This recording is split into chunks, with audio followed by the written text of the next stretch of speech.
Hello, everybody, and welcome to another edition of Big Blue Kickoff Live right here on Giants.com and the Giants mobile app. Good to be back. I am John Schmeelk, back from vacation, joined by former Giants tight end Howard Cross. We will get to your calls. We will get to the Saquon Barkley news from yesterday. But first, we welcome in our guest. His name is Logan Paulsen, former NFL tight end for the Washington football team. I believe that's when he played for them. I think that was the name for at least a couple years. Now the Commanders, which is the important thing. And he is the one and only Logan Paulsen. Logan, how are you, man? I got John Schmeelk and Howard Cross here in East Rutherford. How you doing? I'm great, man. Thanks for having me on. No, appreciate you coming on. This is part of our opponent preview series. We only have a couple teams to go. We're getting down to the divisional opponents here, Logan. And I guess let's start here. Obviously, we've heard all about the ownership shift and all that stuff. This is the only non-football question we'll ask you. How have you noticed the impact of that in the building on the players and the coaches, or is that something that is just happening in the background and everything else is kind of proceeding as normal? I mean, I think it's a little bit of both. I think right now it is kind of happening in the background, but I do get the sense, from coaches and just players being around the building that there's a lightness and optimism around the building that is kind of new and novel, obviously, to this team. And, because Dan's tenure here has been so long, and this is finally something different, finally kind of getting out from some of the controversy associated with Dan's name. I think there is an optimism, but I do think that most players aren't going to feel the effects of this until the ownership is kind of fully embedded and established. Well, with that being said, what is Coach Rivera's message this offseason for his guys? Yeah, I mean, I think that's something that, Ron has been working on. I think, it's been interesting to see Ron kind of step back a little bit from like his, traditional role. Eric Bieniemy has taken a larger role in terms of his communication with the team. And I think probably Ron, if knowing him and talking with him, I think he's probably very excited to be talking kind of exclusively about football at this point. Obviously the ownership questions do come up on occasion, but it's a football strong message. And he kind of is a guy that really focuses on people doubting them and doubting this team. And I think he's probably going to emphasize that because I think he feels and the staff feels that they got a very talented roster here, and I think they're very excited about the direction of the team and the organization. Well, Logan, you hit it. Let's start with Eric Bieniemy. You can argue he's one of the largest and biggest additions of the offseason for you guys. What kind of impact have you seen in terms of what changes he's going to bring to the offense? My understanding in Kansas City, he wasn't super involved in the passing game necessarily. Correct me if what you've heard is different than that, but you tell me the type of changes you think he's going to bring to Washington this season. Well, obviously he's got that West Coast pedigree. Obviously here, Scott Turner was here before with Norv Turner being his dad. They run that Air Coryell kind of vertical passing displacement attack with more of a gap scheme run emphasis. Obviously the West Coast stuff is a little bit different from that. You're going to kind of prioritize horizontal displacement, a little bit more outside run emphasis. They have every kind of run you can think of under the sun, or at least they did when they were in Kansas City. So they're going to kind of have to figure out what they want to be and what they want to do from that standpoint here. But I think more horizontal passing game, more quick game, more screens, more five-step drops, get the ball out of the quarterback's hands a little bit quicker, and I think that's what he's going to bring. And in terms of his personality, I mean, he's a guy that, in my opinion, in talking with him, he's ready to be a head coach right now. And so having another leader in the building, a guy that can kind of control that side of the football, I think is invaluable. Also, his attention to detail during the OTA minicamp phase of this offseason was impeccable. I mean, he's watching routes on air, criticizing depth. He's saying we didn't break the huddle effectively, let's get back together. And he's demonstrative, he's loud, his opinion, you feel him on the practice field. I think he is, like you said, one of the biggest offseason additions for any team this offseason. With that being said, also, again, Howard Cross, Eric Bieniemy is a big personality. How about the personnel there in Washington? Can they handle that kind of offense? I think so. I think, one of the things that I look at is, one of the kind of purported weaknesses of this group is the offensive line. When you look at West Coast teams, what they do a great job of is they do a great job of insulating the offensive line, kind of limiting the number of high-leverage pass protection snaps per game. So I think from that standpoint, Eric Bieniemy is going to come in here with a protection plan to help that group get better. When you look at the running backs, you got Brian Robinson, who I think is one of the best kind of young running backs in the NFL. Powerful back. His superpower is his vision. And, yeah, absolutely. And then I think you got Antonio Gibson, a guy who's been kind of miscast a little bit in this gap scheme running attack. And I think you got a play call in Eric Bieniemy who can maximize him as a pass catcher and get him in space. And I want to see a guy who runs a 4.3 that's 230 pounds getting space as often as possible. So that's something I'm excited for. And then the receivers, they've got, Terry McLaurin, obviously, who's, one of the best receivers in all of football, finally kind of in an offense, hopefully, that can speak and magnify his skill set. Jahan Dotson, 7 touchdowns last year, really, really exciting young football player. And then I think the tight ends here are a group that is kind of much maligned. People don't know them very well, but I think they're a very, very talented group. So I think there's a lot of offensive pieces in place that should get people excited. And I think with a play caller like Eric Bieniemy, I think he's just going to magnify skill sets, and that's why you bring a guy like Eric Bieniemy into the offense. Yeah, and Logan, I'm not sure if you've done an interview before where you've gone this long without being asked about the quarterback situation in Washington, so I'm going to get there now because we talked about all the pieces around the quarterback, and frankly, I think you guys have very good weapons to help out whoever the starting quarterback's going to be. So let's start with the basic one. Is it going to be Sam Howell? Is it an open competition with Jacoby Brissett? What did you see in the spring? How do you think this whole thing's going to play out before opening day? Yeah, I think it's Sam's job to lose. I think it is a competition as much as any quarterback competition is a competition with a guy who's in his second year, right? I think you bring Jacoby Brissett in because you trust him, you know what he's capable of, you know he can get himself ready to go with kind of limited snaps and limited opportunities, and he can win you some football games if you have to make a switch early in the season if Sam isn't ready for whatever reason. But when I see Sam, I see a guy who's very, very talented. He's got a very live arm, quick release, good athleticism, a fairly solid understanding of what Eric Bieniemy's put in so far in terms of passing attack. So I'm really excited for Sam and what he can do, but obviously, potential is kind of a bad word in the NFL. He has a lot of potential. He has to actualize that potential. So it'll be really interesting to see kind of how he progresses during training camp. A big calendar date we've got circled here in Washington is the joint practice versus the Baltimore Ravens. Got to check that out and make sure that he's looking up to snuff. But by all kind of markers so far, we've had 10 practices, 11 practices to kind of flesh out our evaluation. He's kind of answered the call there. Now, still a lot of growing to do, but I think from his physical skill set, I think we're all very excited about him. I think Howell's interesting too, right? Because the year before he came out, it was more of a passing system. He had a bunch of good receivers there. He had a really good passing game. Then his last year at North Carolina, he was a running quarterback, and he ran for almost 900 yards that year, a bunch of touchdowns. Do you think they're going to utilize him in the run game like he did in the final year at UNC? Are they trying to utilize him more as your traditional West Coast quarterback? How do you see his skill set fitting into what they're going to try to use him? Well, I think that's more of a philosophical question about the direction the position's going in the NFL. Sure. And I do think that with him, he has a skill set that speaks to the direction it's going. He's a good enough athlete that you can run with him. He can scramble. I think you guys have a really good case study up there in New York with Daniel Jones, like his ability to scramble, get first downs on third down, be a feature of the running game, not a mainstay, but a feature, kind of a seasoning or a spice on there. I think is a hugely advantageous position for this offense to be in here in Washington. Have a guy that can bring that if needed, but ultimately you got to play the position throwing the football, and I think he can throw the football, and I think that extra little bit of athleticism will kind of it fits very nicely with the direction the position's going, and I think it gives you some flexibility as an offensive play caller and an offensive play designer. Well, let's switch over to the defensive side of the ball now. You guys have had a pretty good defense for a long time, featuring a lot of SEC guys, a lot of Bama guys. But where did you pick up? Who did you pick up, and where did you improve? You think this offseason? Yeah, I think if you're looking at improvement, you got to look at the obviously Chase Young getting healthy. That's a big one. Getting him back in that defensive line rotation is going to be huge. Obviously coming off the injury last year, but his talent, being a former second pick overall is undeniable. It's just about whether he can get back to that level of physical dominance and whether he can continue to refine his game along the road to kind of, in a contract year. But in terms of major offseason acquisitions, I think you got to look at the draft. You say Emmanuel Forbes in the first round, a guy who I was very high on when I did my evaluation of him. Obviously the weight, 166, is concerning for a lot of people, but if you just worried about football, he was the best, most complete cornerback in the class in terms of his ability to make plays on the football, his physicality in the run game, his understanding of route concepts, his ability to play match zone. Very, very high-level intellectual football player who's played a lot of football in a good conference. And then Quan Martin out of Illinois, again, a kind of nickel safety hybrid guy with some outside corner abilities. So I think when you look at the biggest improvement or the biggest improved position, it's got to be the secondary with those two additions. And then you keep the mainstays. You keep Kendall Fuller. You keep Benjamin St. Just.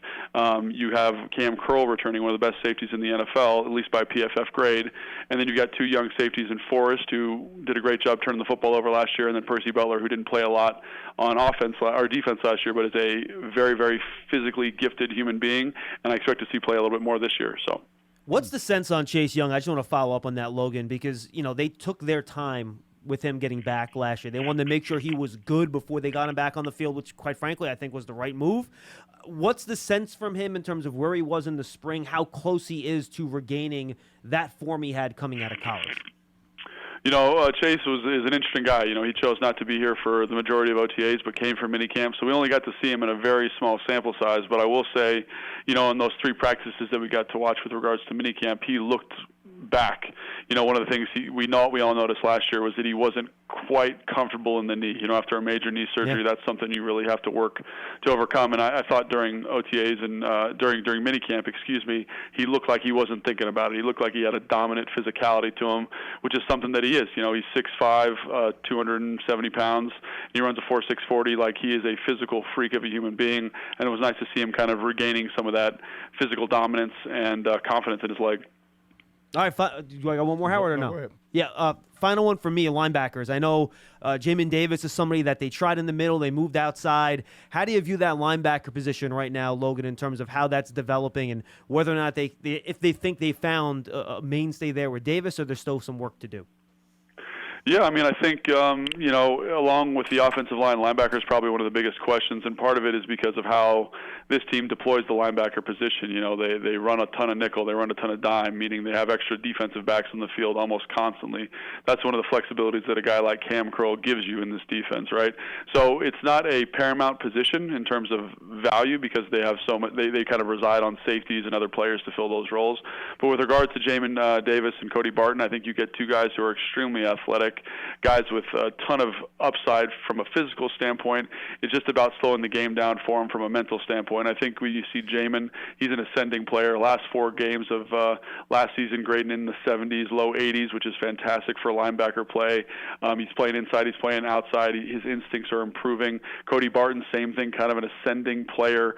So I think that position, while there's a ton of questions about where it's going to go, I think there's 2 guys in there that kind of fit the archetype for the position. And what I mean by that is, like, right now people are looking for people with tremendous physical tools, which both those guys have, and then kind of an intellectual upside in terms of instincts. And I think both those guys are growing into the second half of that kind of evaluation of the position. And quite frankly, I'm really excited to see what they do because I think they have a ton of potential. But again, like I said before, that potential is a scary word. Definitely. One last question for me.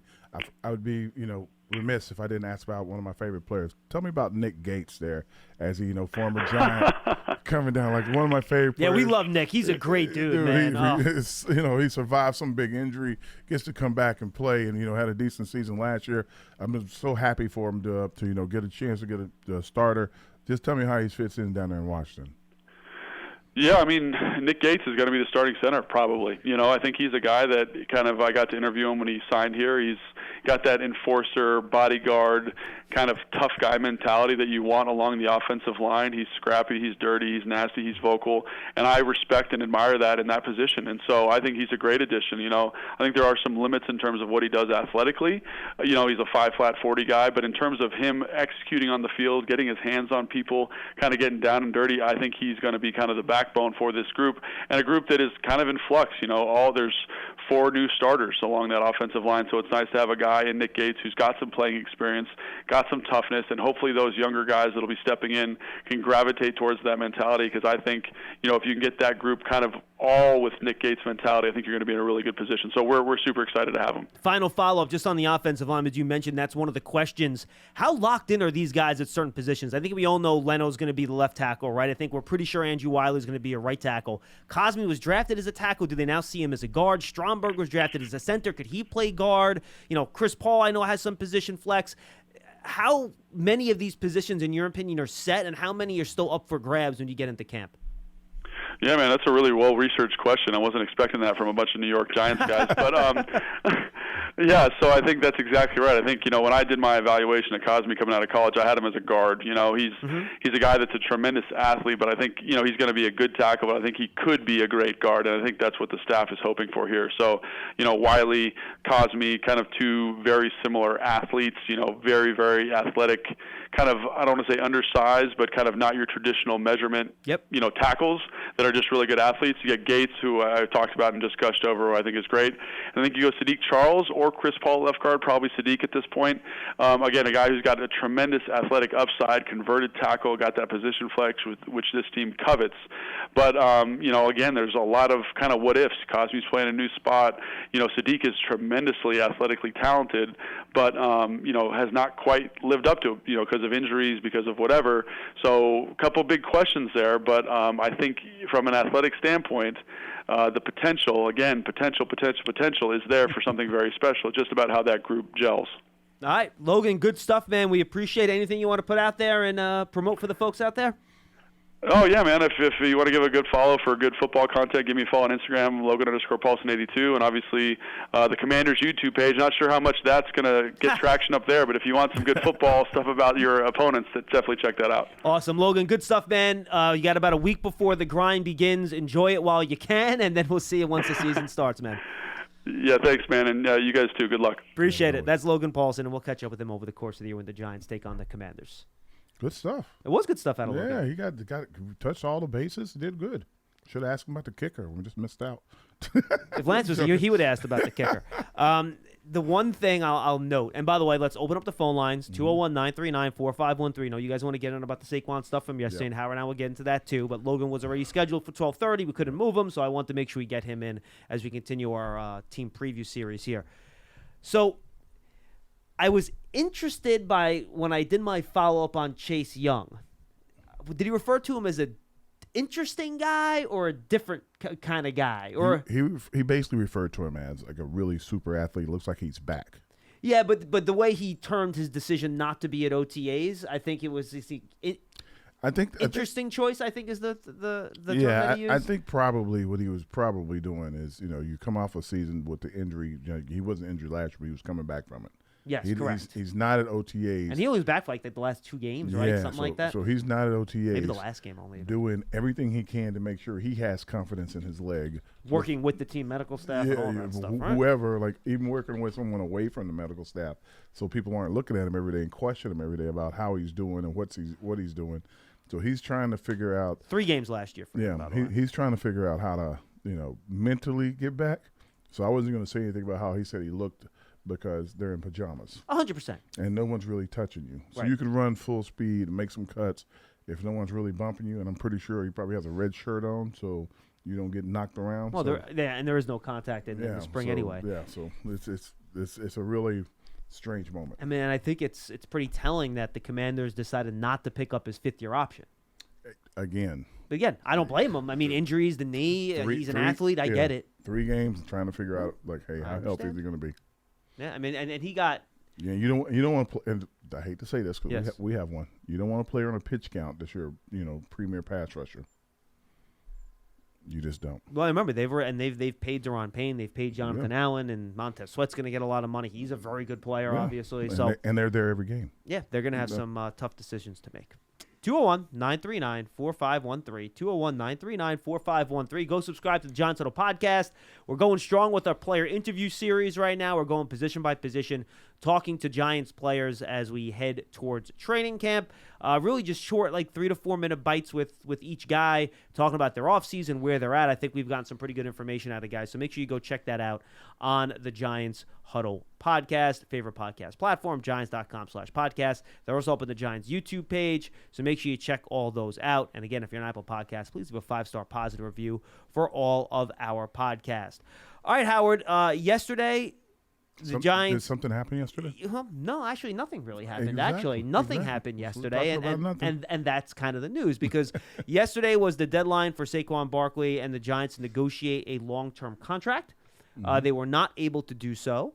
So now Saquon Barkley, who has not yet signed his franchise tag, will have to play under the franchise tag this year. They can, of course, negotiate a long-term deal after the season, or the Giants could franchise him for a second time. That would be a 20% raise. That would bump the franchise tag up to $12 million for next year. But the teams, and again, according to reports, they were fairly close. I don't know how much you want to put into the reports, but they were not able to come up with an agreement. So Saquon Barkley, when he decides to report, and that's going to be a decision he's going to make on his own. Since he hasn't signed the tag, that's not like he's going to get fined or anything like that, unless he starts missing games, in which case he loses game checks. That's just he just won't get paid. So that's kind of where we are with Barkley. And I mean, not a huge surprise, Howard. We all knew this was a possibility.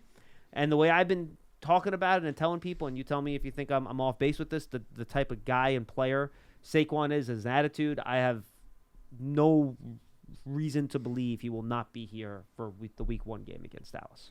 I don't have any idea about the Week 1 game or what he's doing or everything like that. I would have thought that, it's really philosophies when it comes down to contracts and you're a player. It's what do you believe, what does your agent believe, and what does the team believe? And, coming into the season, off season, he did very well. They were trying to sign him. Right after the season, he may have had an opportunity to sign. I don't know, situations at that point.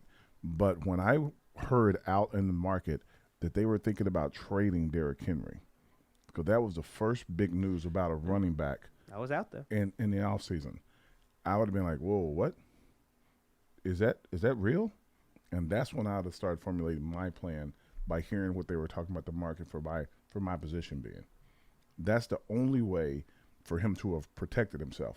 But in this case, and I'll say this to all fans, when your agent is talking to you, you have to know, if you're the best player in the league, your agent talks to you like, hey, look, we're not going to take a penny less than this. When you're an average player in the league, your agent's like, well, this is what they're offering. We should consider. When you're a player that's trying to make it in the league, I think I got you a contract. Yeah, no, you're right, because I think the tenor of the conversation is different, right? Yeah, and it's like any other negotiation. When someone's leading a negotiation for you, what they're telling you is either to hype you up or to calm you down or to try to get you over the line. And it just depends on, and again, I'm not blaming his agents or anything like that. I'm just saying that the tenor of the conversation, you have to be mature enough to make your own mind up and tell your agent, you work for me, and this is what I would like to do.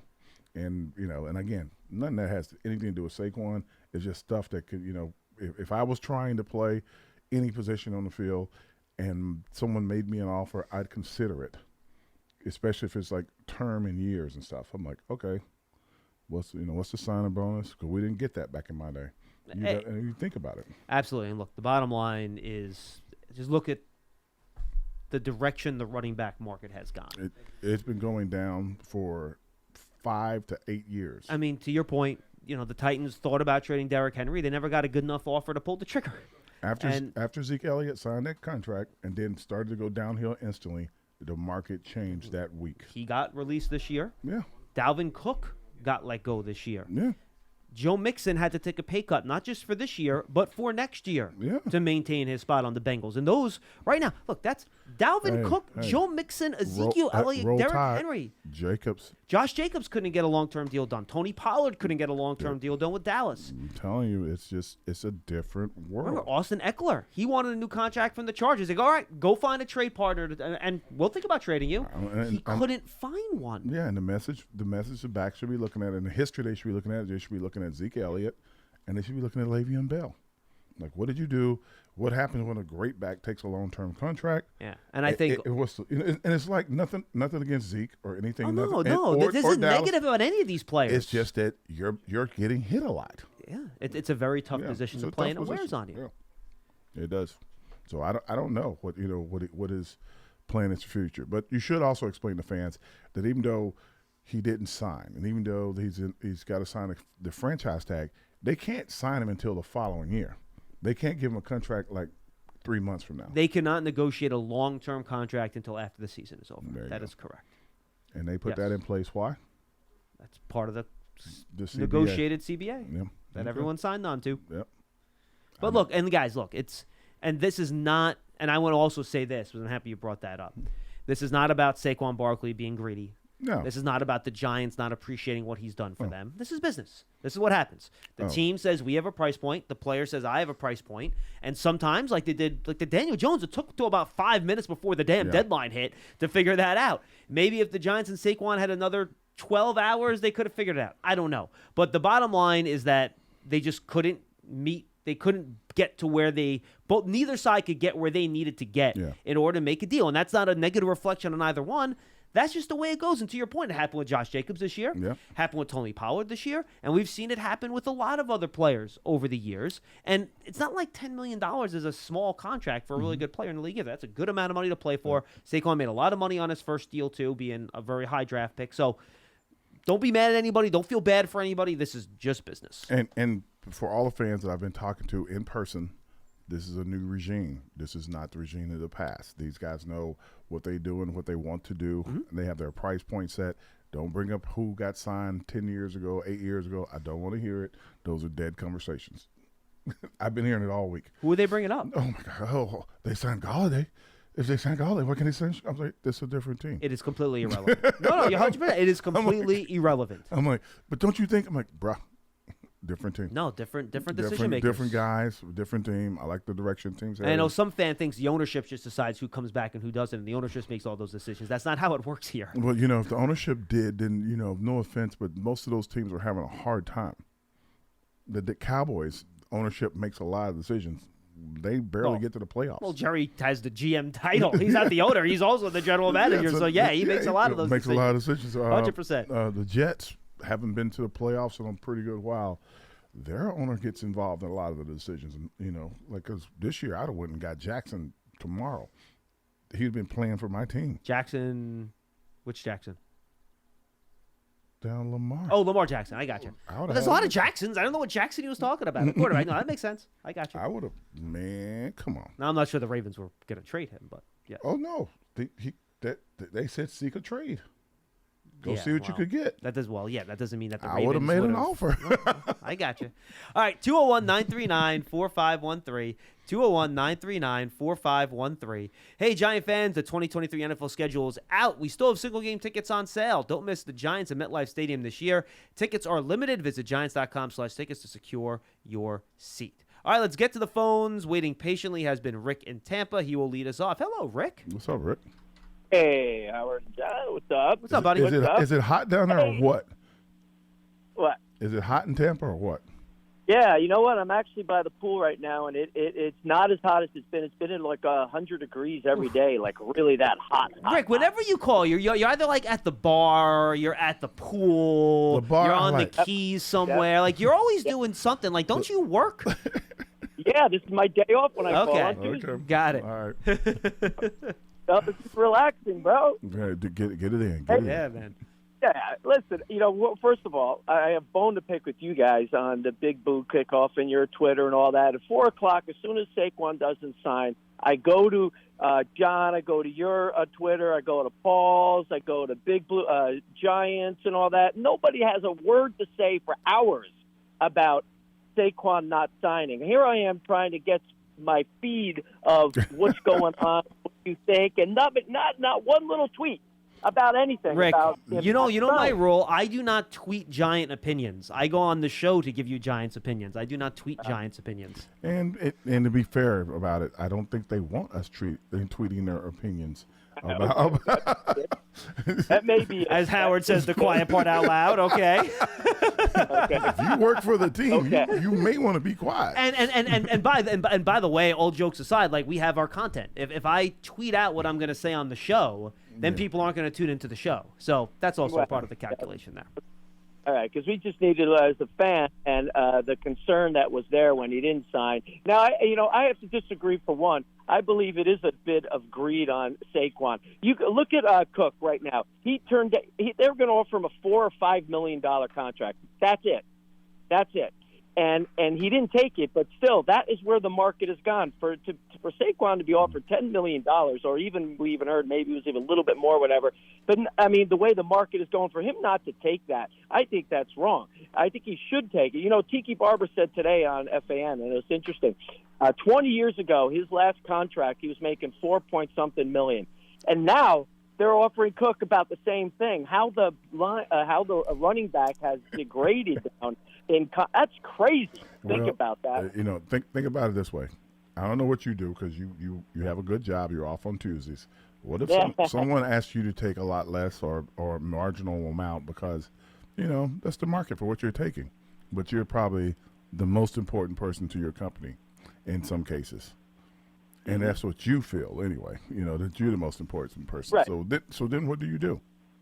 Do you go on LinkedIn or go on Monster.com and start looking for a job, or do you accept the offer? Is that still a website? Yeah. Is that still out there, Yeah. Monster? So I think the biggest thing when people talk about contracts and what these guys get or what they don't get or what their stance is, it's more about, your relationship with your agent, your agent's relationship with the GM, and how they're able to communicate with each other and how they're able to communicate with you. I don't think I don't think Barkley doesn't want to be a player on the Giants. I don't think Barkley wants to sit out and all this stuff. I think that he was probably somehow convinced of a number or a position to take a stance on, and I think the Giants took their stance on their position. They tried their best to get close, and whatever the hang-up is, you just don't have enough time sometimes to get it done. Okay, and I think maybe that advice was wrong that was given to him, if that was the case. If he just looks at the environment of these running backs that you guys have mentioned who are not getting contracts, and I just don't think that that would have been feasible to not take that amount. No, Rick, I hear you, but again, we don't know exactly what these contracts look like. We know what the reports say. We don't know what the details are. So unless we know exactly what was offered and what was rejected or accepted in some cases, it's hard to really I have to struggle having a strong opinion on these things unless I know exactly what was offered and what was said yes or no to. So I'll lay low just because I don't know what the exact details were. You know what I'm saying? And in basic math, think of it like this. If he does play on the franchise tag this year, I guess it's right around $10 million or a little bit more. And if he wants to play on a franchise tag next year, it's around 13. So he'll make a little bit over $23 million guaranteed. So if you get $23 million guaranteed, and then you get a signing bonus the following year for another contract, you've probably done what we call the Kirk Cousins move.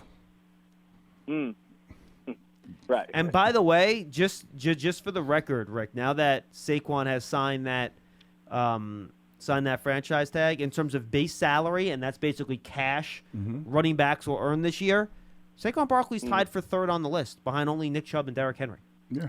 So in terms of cash earned this year, he's still going to be the third highest in football. So with that number, that would mean the Giants wouldn't be motivated to up their offer because he's already in the top three, and Saquon is trying to figure out where he fits in a part of it. Yeah, I mean, look, and you can even look at, if you look at total cash, that includes signing bonus like Bijan Robinson's a little bit higher than that. Then McCaffrey gets in the mix. Cap hit-wise, even Barkley's fourth on the list in terms of cap hits for running backs this year. So he's right in that top 5 area. Right. Now, I got a question for you, though. So I don't think, of his character that he has, is not the kind of guy who's going to throw a pissy fit and sign and then just kind of slack. I don't see him being, because he could do that, like some have done, and I don't know if he would do that. I don't think he would, Rick, to be honest with you. I don't think he would. No, he wouldn't do that because he could do that. Now, my question for you, though, if the Giants say, like, for example, Cook, they said, we're going to sign him for $7 million a year, and Saquon, you're out, meaning it doesn't matter if you come to sign the franchise tag. How does that work? They would just pull it from him and say, okay, you're no longer offered it? The Giants can rescind the franchise tag at any time. At any time, correct? Yep. If they sign. It's an unsigned contract. Okay. That would be interesting. Okay, so there's a couple options. Rick, I could tell you that's something they would not do. Why, though? Why with his kid Gray coming up? We don't, Saquon's not their guy, and I understand that. I love Saquon, and I think Daniel has this storyline that Daniel wouldn't be Daniel without Saquon Barkley last year, which is true in a sense, but that's the only weapon he had. So now he has a host of weapons. Rick, I understand, but what are you going to use that money on now? I mean, that's the thing. Like, if you were going to rescind that tag, you would have rescinded a couple months ago. Okay. You know what I mean? There aren't any free agents left, except for, like, you mentioned Dalvin Cook. But so you're going to let your younger, more healthy running back for an older one with more tread off the tire? That doesn't make any sense. He's got a worse shoulder. He's got he's had shoulder surgery. Yeah. So look, is that an option? Yes. I think we've seen that happen once. I'm trying to remember the player.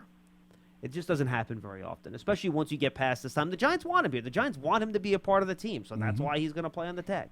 He well. So he'll man up and say, or I don't hate to say it that way, but he will. He'll sign it and say, "I'm going to show you." That's what he should do. I mean, as I go out to say, I'm signing. I'm going to be the best. He doesn't have a choice. I mean, he has to. He has to get a contract next year, right? Yeah. And how do you get a big contract next year? By going out there and playing well. That's what you got to do. You got to put it on. You got to put it on. As we used to say in the old days, put it on the tape. Go ask Le'Veon Bell how that worked out sitting out of season. Yeah. So then he'll sign the day of the end of training camp. Is that what you're projecting? No idea. No idea. Huh. I would be surprised if you saw him in a preseason game. Probably. Yeah. But other than that, I mean, I'll tell you like this, and this is not a knock on Saquon. This really isn't. He has to be getting ready to play because his golf game is horrible. When'd you play with him? Did you play with him? I just saw him playing one day. I was like, "Oh my God, man, bro, what you doing?" I was saying is that they should Saquon should sign with the Yankees to play center field, and Ohtani could sign with the Giants, and there we go. We'll have some fun. No. We need Ohtani with the Yankees. You know what? No, we don't. We already have two DHs. We can't sign Ohtani. There's no way. No way the Yankees are signing him. Okay. We can't. I want Soto. Come on. Juan Soto. That's all right. All right. Thank you, Rick. Right. Appreciate the call, man. I don't think Ohtani's coming to the East Coast anyway. I think he wants to stay on the West Coast, close to Japan. What? Yeah, that's the reason. When he came over, he said, "I'm only signing with teams in Pacific Standard Time," because he wanted to be closer to Japan. Okay. That's why he wound up in. Went down to Seattle and Anaheim, I think, with the two teams that were kind of in for him. Okay. I'm just telling you what he said. You drop a bag of money on the East Coast, he'll come over and get it. Yeah, but you know who's gonna have the biggest bag of money this offseason? Dodgers. Yeah, that's true. That's bag of money plus West Coast. That's true. Winner. 201-939-4513, 201-939-4513. Hey, Giant fans, the official connected TV streaming app, Giants TV, brings original video content and game highlights on demand and direct to Big Blue fans. Giants TV is free on Apple TV, Roku, Amazon Fire TV, and the Giants mobile app. All right, let's go to Dave in Cranford. He's up next. Hey, Dave. What's up, Dave? How you doing, guys? So it's kind of a strange, day or strange news from yesterday because I think you, John, has said this before, and Howard, but it's like, you see both sides, and I, love Saquon, huge fan, totally appreciate him. Definitely feel for him in one sense, in the sense of just not having the leverage, mainly because of just the position issues just around the league. It just kind of fell out from underneath him. But I also think that, this is Joe Schoen, really putting his stamp a little bit. Not that he was doing it for this, but I do think it says, hey, Joe is running a different show here.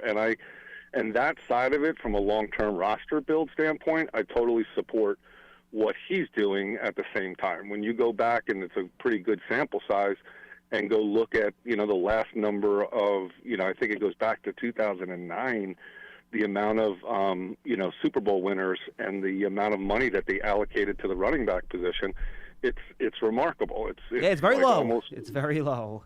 It's very, very low. And Dave, throw on top of it too. When's the last second contract for a running back that has worked out well for the team? Derrick Henry. Yeah, it's Derrick Henry. I think the list kind of ends there. I think I heard some stat the other day where they were talking about the top running backs and the top paid running backs, and they asked how many playoff appearances they had over the last It was probably not high either, right? It was like they played a bunch of games. And more than, I can't think of the number. It's like 10 years or something. It was very few guys. I mean, just look at the best teams in the league last year. The Chiefs were basically shuttling a running back left and right. Yep. The Eagles shuttling running backs left and right. Yep. The Bills shuttling running backs left and right.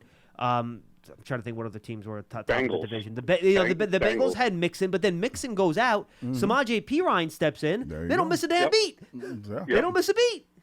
So out of 52 appearances, they've only won the Ravens have been rotating running backs for years. Another team, the Packers, has split the carries between two guys at running back. And the way the money flows now, I think the running backs pretty low on the list of big guys who are getting paid. I think on the bottom, it's like them and guards. Yeah, it used to be the tight end was a low guy. Now the tight end's moved up the chart a bit. I was very happy to see Evan Ingram get his money.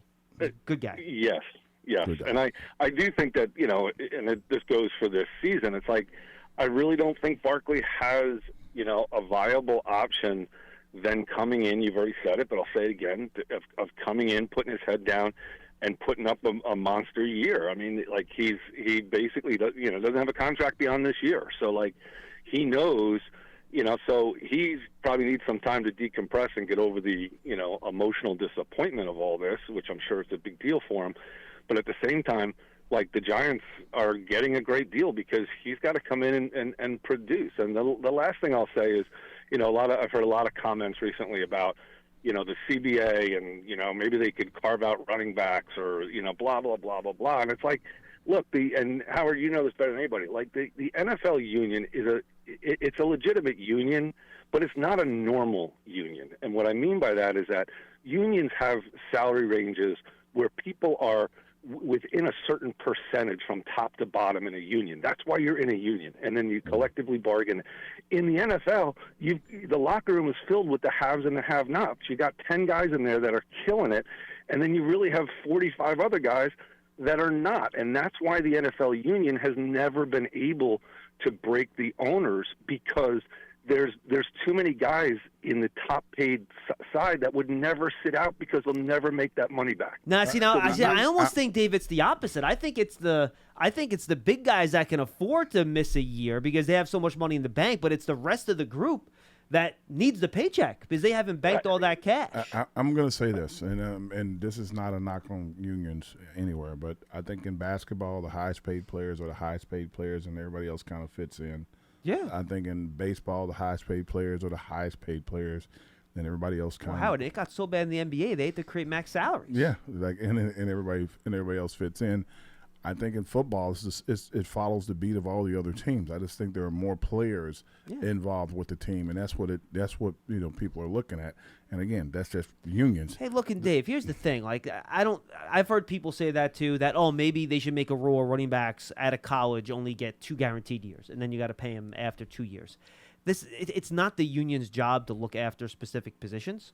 People complain the running back salaries are down. Well, guess what? That money is getting reallocated to other players on rosters. Like, if you don't go and, like, the Giants just gave Dexter Lawrence all that money. They might not have been able to pay Dexter Lawrence the money they paid him if they were paying the running back $20 million a year. You know what I mean? So and also, the money's still going to the players. But also, we got more players on every team because of the extra game. We have more players on the practice squad. My point is that I just don't think pay went up. You can't make a specific position and make different rules for one position. I don't see that. Not going to happen. No. Not going to happen. Unless you just cut the quarterback salary somehow, somewhere. Yep. They're not going to do that. Yeah.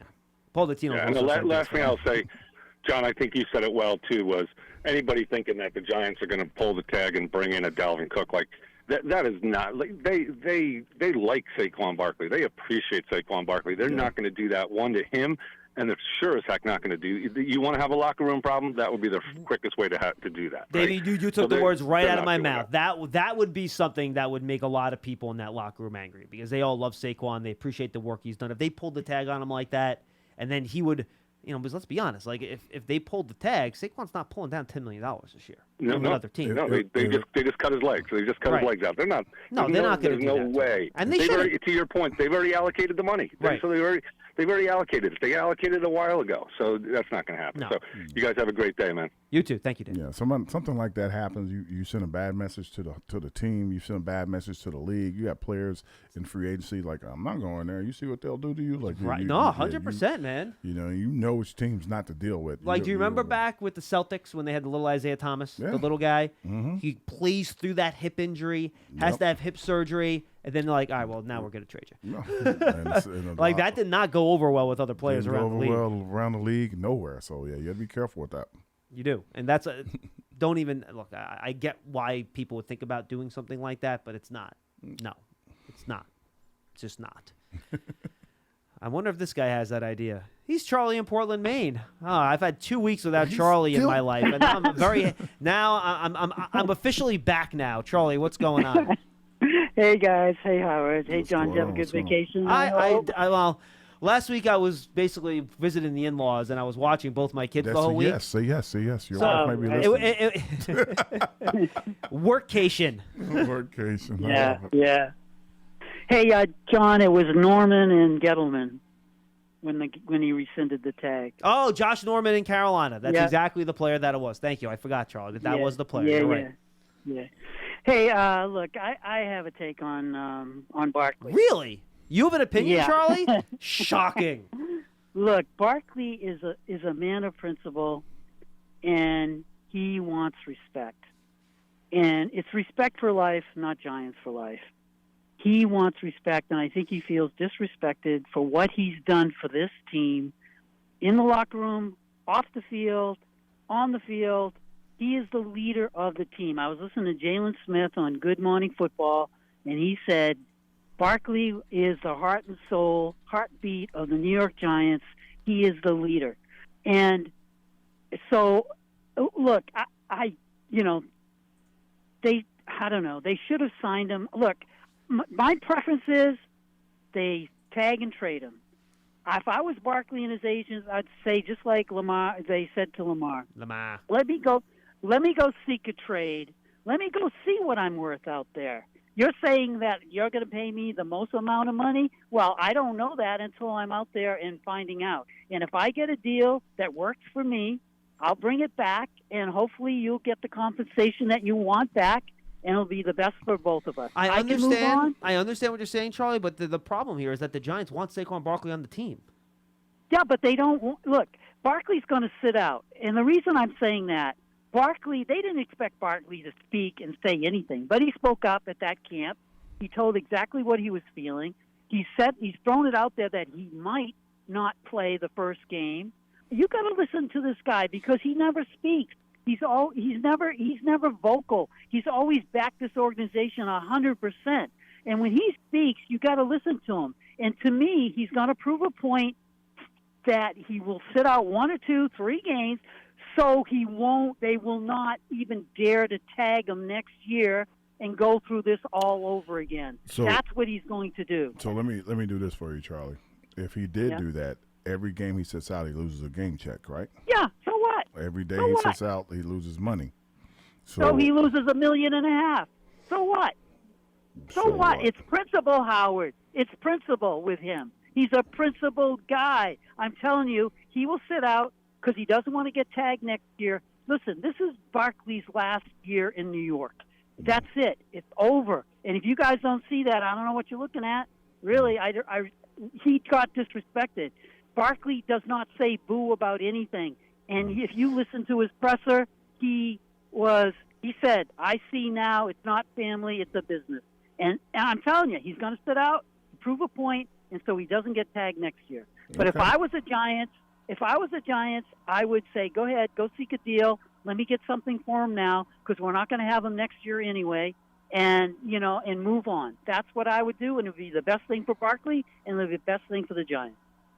All right, Charlie. Hey, I got one other question. Yes. Who are the rookies? I know the rookies came in today, but there's usually a bunch of other guys that come in, second-year players, third-year players or whatever, or some guy. Hey, you know what I thought was really funny? Because they're always talking about, running backs fall off the hill at 27 and Barkley's 26. That's why you can't give him a long-term contract. And the guy they worked out in the USFL, who was the star of the league, I guess, offensively, you know how old he is, that running back? No idea. 28 years old. And he's playing against who again? Yeah, so what? Are you going to sign him? I thought running backs fell off the cliff after 27. So I'm telling you. I think he's probably out there, Charlie, if you think about it. Yes. He's in the USFL and Charlie, because he's not having a chance to play. And dollar values matter. Yeah, I so mean, you're going to sign him for next to nothing, probably. No offense. Well, yeah, but still, why would you sign a 20-year-old running back when you say they're going to fall off a cliff? For like $500,000 a year or that $1 you million can cut in year. August and have no skin off your teeth? You got $1 million a year It that you can doesn't- sign him for yeah, it versus doesn't- $10 yeah, million? It's hypocritical. That's all I'm saying. But I'm telling you, Barkley's a principal guy. It's respect for life. That's what he's about. All right. Thanks, guys. Thank you, Charlie. Look, Barkley could take that stance if he wants. It's within his rights to do it if he wants. Yeah. I mean, again, don't know his way. I don't know either way, what he could do. I'm not wish-washy or anything like that. But if it takes that for you to understand that it's a business and not, not personal, then okay, then it's business. Let's go do our business. And the business he'd be doing is showing up to get the most amount of plays. Maybe not in training camp, but being very close to the team so he can see the plays and get himself ready to go, playing throughout the season to have the best season he could possibly have, that when they come to have the exact same discussion at the end of the year, he can ask for more money. Or he'll get a franchise tag again and pull a Kirk Cousins. Yeah. Either way, it's going to be about $23 million. Only thing he would have done would have upped if they give him a contract the following year. That just means they've upped his money because he just got $10 million for the past year, and then he'll get a sign bonus. There is a way if Barkley has 2 great years on 2 tags, like he could make more money than he would have if he signed the long-term deal this year. So this could all work out for him still. Yeah, now it's tougher for running backs than quarterbacks, obviously. It's tougher for running backs than any position. Correct. Yes, but and look. I get where Charlie's coming from, and is the scenario he paints possible? Yeah, sure, it's possible. It's not impossible, but I don't think. Excuse me. I don't think that's going to happen. And I think the big thing is, I think the people also should know that franchise tags and stuff is that when they're franchising, they're giving you the option of the teams to offer for you, right? Yes, but teams would have to give up 2 first-round picks. Exactly, but they're offering that. So like that's really the market for you. And if no one has just jumped out of the woods and going, hey, I'll take Barkley. You have my 2 first-round picks. Then that market doesn't exist. And then it didn't exist for Jacobs. It didn't exist for Cook. It doesn't exist for Henry. Still hasn't signed. Yeah, it's just like Austin Eckler doesn't exist for Eckler. It just hasn't existed. So I feel bad, but. That's the business. He, like I said, if this would have took for him to understand his business, like Charlie said, then now he knows his business. Yeah, but I think he knew it was business the whole time. Yeah, I always think it's funny when teams say, "Oh, we're like a family here." Would you ever, Howard, like at any point in time, like if I have a brother or sister, I don't care how old they get, like I'm not letting them leave the family. Yeah. I'm not trading them away. It's not family, it's business. But all jokes aside, I get the whole business part of it. This is one of the best organizations, if not the best organization. Yeah, of course, but it's still business. Yeah, but it's still the best organization. Yes, 100%. So when you're out there and you're trying to negotiate, you're not negotiating against money and everything. You're negotiating to try to stay here and make this your home and stuff. And that's probably where he's battling most of all. Right. And he, in his mind. Not just in his mind, but in fans' minds and not in their minds, is like, I'm a big pillar of the community and all this other stuff that you don't really get paid to do. So it's just part of the business. 201-939-4513. 201-939-4513. Giant fans, take your fandom to the next level with a season ticket membership. Stay connected to the club all year round, not just on game days. Memberships are now available for the 2023 season. To learn more about all the exclusive member benefits, visit giants.com/tickets. Limited inventory is available. Let's wrap up today's episode with Brian in Maryland. Brian, what's going on? Hi, how you doing? I'm a long-time listener, a first-time caller. I love your draft coverage and all the insights you guys provide. Thank you, Brian. Just want to say that first. It's funny that I'm following Charlie because I never agree with him, but the first time I actually am. So I have 2 points. So sure. Bear with me. I know that they're unpopular, and I have a question for Howard. And it's all regarding the whole Saquon thing. Go right ahead. So I keep on hearing the argument that people talk about running backs. If you look at running backs, they rarely win championships. I mean, especially high-paid running backs, but you're combining 2 very rare things, right? Winning the Super Bowl is a tough thing. So less than half. Get to a quiet spot. We're losing you. Oh, I'm sorry. Can you hear me? Yeah, we got you now. Mm-hmm. Okay, I said less than half the league has won a Super Bowl over the last 20 years, and so when you combine something that's so rare with high-paid running backs, of course you're not going to find a lot of people running backs winning. Saquon's impact to this team is greater than just the winning, and even when you talk about people getting big contracts, those players, even Ezekiel Elliott, even though they cut him down, did go on and help the Cowboys win games and win Super Bowls, and not Super Bowls, but win games and get to the playoffs, right? Sure. There's no player that you could say, well, look, other than quarterback, you could say, look at a position like corners. How many corners won Super Bowls?